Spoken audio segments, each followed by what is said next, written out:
একদম ইউনিক স্টাইলে আলু এবং ফুলকপি দিয়ে খুব সুন্দর একটা পরোটা করে দেখাবো। এইভাবে যদি তোমরা পরোটাটা বানাও তাহলে দেখবে পুরো পরতে পরতে কিন্তু তোমাদের মুখে এই পুরটা কিন্তু লেগে থাকবে। এতটা সুন্দর লাগে খেতে যে কি বলবো। একবার হলেও এইভাবে তোমরা একবার করে দেখো। দেখো আমি তোমাদেরকে একটু ছাড়িয়ে দেখাচ্ছি, কোনো জায়গায় কিন্তু ফাঁকা নেই, পুরো জায়গায় কিন্তু আলুর পুরটা দেখা যাচ্ছে। এবং তোমরা যখন খাবে তখন প্রতিটা পরতে পরতে কিন্তু অনেকটা করে আলুর পুর তোমাদের মুখের সঙ্গে লেগে থাকবে। সঙ্গে যদি থাকে আচার তো ব্যাস আর কোনো কথাই নেই, একদম খাবারটা জমে যাবে। তো তোমরা একবার হলেও এইভাবে কিন্তু আলুর পরোটা করে দেখো, তাহলে দেখবে আর নর্মালভাবে আলুর পরোটা কিন্তু একদমই ভালো লাগবে না। তো তার জন্য আমি যেহেতু বলেছি ফুলকপি এবং আলু দিয়ে পুরটা করেছি, তো সেই জন্য আমি ফুলকপিগুলো একদম কুচো কুচো কুচো কুচো করে চপ করে নিয়েছি ফুলকপিগুলো। এরপরে আমি করব পুরো পরোটাতেই কিন্তু আটা দিয়ে করব, আমি কিন্তু এতে ময়দা নিইনি। তো পরিমাণ মতো আমি আটা দিয়ে নিয়েছি। এরপরে আমি দিয়ে দেবো এর মধ্যে নুন, এটা মিশিয়ে নিই। এর মধ্যে দিয়ে দেবো সামান্য সাদা তেল, বেশি আর কিছু দেব না। এরপরেই আমি আটাটাকে খুব সুন্দর করে মেখে একটা ডো বানিয়ে নেব। তো এইভাবে আমি আটাটা মেখে নিচ্ছি। তো মেখে নিয়ে একটা সুন্দর ডো বানিয়ে এটাকে আমি পাশে রেস্টে রেখে দেব। এরপরে আমি করব পুরটা।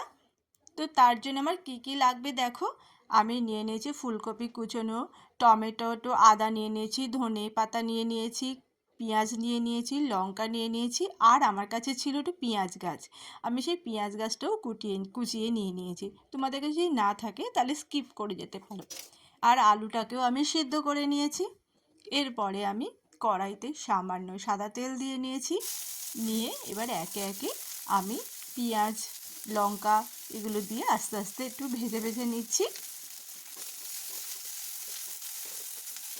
তো এইভাবে আমি ভেজে নিচ্ছি। এরপরে আমি দিয়ে দেবো ফুলকপিগুলো, কারণ ফুলকপিগুলো একটু ভাজা হতে একটু সময় লাগে, সেই জন্য আমি ফুলকপি দিয়ে নিচ্ছি। ভালো করে এটাকে ভাজবো, একটু আঁচটা কমিয়ে দিয়ে ভাজবো। এবং এর মধ্যে আমি একটু সামান্য নুন দিয়ে নেব, আর একটু দিয়ে নেব টমেটো কুচি।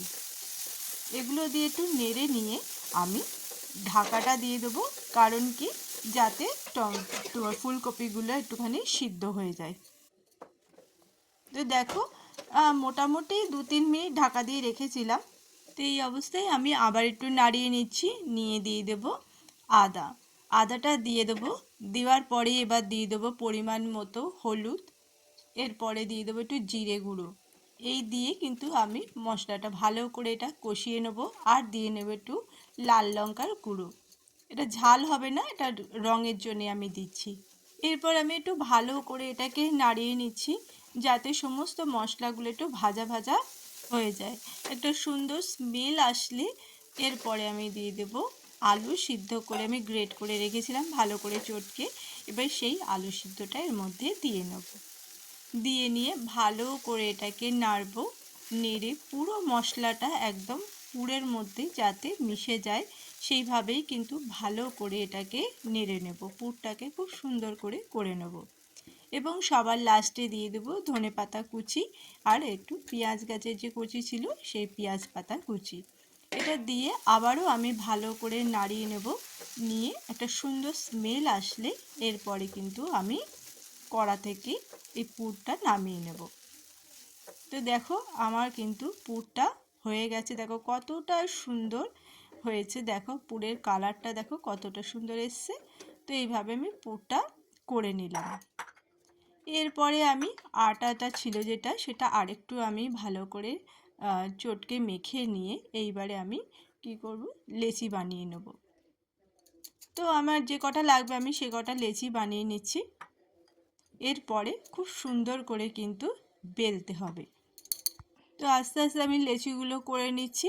এরপরে কিন্তু আমি তোমাদের বেলার টেকনিকটা দেখিয়ে দেবো। তো প্রথমে একটা লেচি নিয়ে নিয়েছি। নিয়ে দেখো সুন্দর করে কিন্তু একটু লম্বা করে বেলতে হবে। এরম লম্বা করে তোমরা কিন্তু বেলে নেবে। চারপাশটা ভালো করে দেখে বেলে নেবে। এরপরে তোমরা কি করবে, হাতের সাহায্যে 3টে ভাগ করে নেবে। দেখো পকেটের মতো হয়ে গেছে, কিন্তু এক একটা ভাগ কিন্তু এক একটা পকেটের মতো হয়েছে। এবার এক একটা ভাগে পরিমাণ মতো আলুর পুর দিয়ে দেবে, সুন্দরভাবে কিন্তু পরিমাণ মতো দিয়ে দেবে। দিয়ে এরম এক একটা ভাগ এরম দিয়ে তোমরা চেপে নেবে। ব্যাস, এরপরে জাস্ট আটা দিয়ে তোমরা বেলে নেবে, সুন্দর করে বেলে নেবে। নিয়ে তারপরে যখন ভাজবে তখন দেখবে কতটা সুন্দর খেতে লাগে, মানে অসাধারণ লেগেছে। মানে অন্য দিন যে আলুর পরোটা করি সেই আলুর পরোটা অতটাও ভালো লাগে না, কারণ মাঝখানে আলুই থাকে না, চারধারেই আলুগুলো চলে যায়। তো এই যে এইভাবে যদি তোমরা আলুর পরোটাটা করো, দেখবে তোমাদের কিন্তু আলুর পরোটা খেতে ভীষণ ভালো লাগবে। একদম পুরো পরতে পরতে তোমরা আলুর পুরটা উপভোগ করে করে খেতে পারবে। তো একবার আমার এই ভিডিওটা দেখে তোমরা বানিয়েও দেখবে, এইভাবেই কিন্তু তোমাদের মনে হবে আলুর পরোটা করে খাই। তো এক এক করে আমি এইভাবে পরোটাগুলো সব করে নিলাম। আর এর মধ্যে আমি যদি সামান্য আচার দিয়ে পরিবেশন করি তাহলে তো দুর্দান্ত লাগে। কেমন লাগলো অবশ্যই জানিও, ভালো লাগলে লাইক কমেন্ট শেয়ার করতে ভুলো না বন্ধুরা। ধন্যবাদ।